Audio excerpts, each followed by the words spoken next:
കർക്കിടകത്തിൽ കഴിക്കാൻ പറ്റിയ നല്ലൊരു എള്ളും അവലും വിളയിച്ചതാണ് ഇന്ന്. കഴുകിയ എള്ള് വെള്ളം കളഞ്ഞ് ഒന്ന് പൊട്ടി തുടങ്ങുന്നവരെ വറുത്തെടുക്കാം. ആയിക്കഴിഞ്ഞാൽ പിന്നെ തണുക്കാൻ വേറൊരു പാത്രത്തിൽ പരത്തിയിട്ട് വെക്കാം. ഇനി ഇതേ പാത്രത്തിൽ തന്നെ അവലും വറുത്തെടുക്കാം. എള്ള് 300 ഗ്രാമാണ് എടുത്തത്. അതേപോലെ അവലൊരു 100 ഗ്രാമാണ്. അവല് നല്ല മൊരിഞ്ഞ് പൊടിയുന്ന പാകം വരെ വറുത്ത് പാത്രത്തിൽ നിന്ന് മാറ്റി വെക്കാം.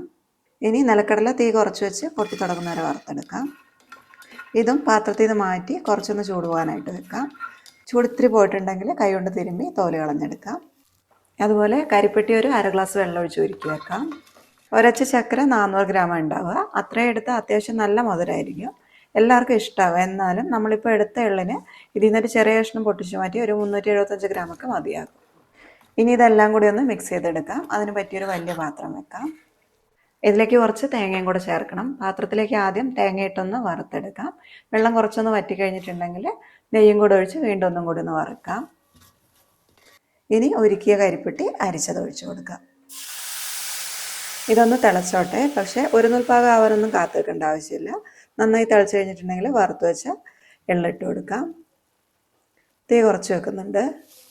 അതുപോലെ അവിലൊന്ന് കൈകൊണ്ട് പൊടിച്ചിടാം, ചെറുതായി കിടക്കാൻ വേണ്ടിയാണ്.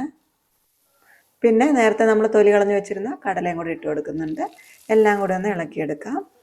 ഇതിലേക്ക് ഇനി നല്ലൊരു ഫ്ലേവറിനും ഡൈജഷനൊക്കെ വേണ്ടിയിട്ട് 1 ടീസ്പൂൺ ചുക്കുപൊടിയും 1/4 ടീസ്പൂൺ വീതം ഏലക്കാപ്പൊടിയും ജീരകപ്പൊടിയും കൂടെ ചേർക്കാം.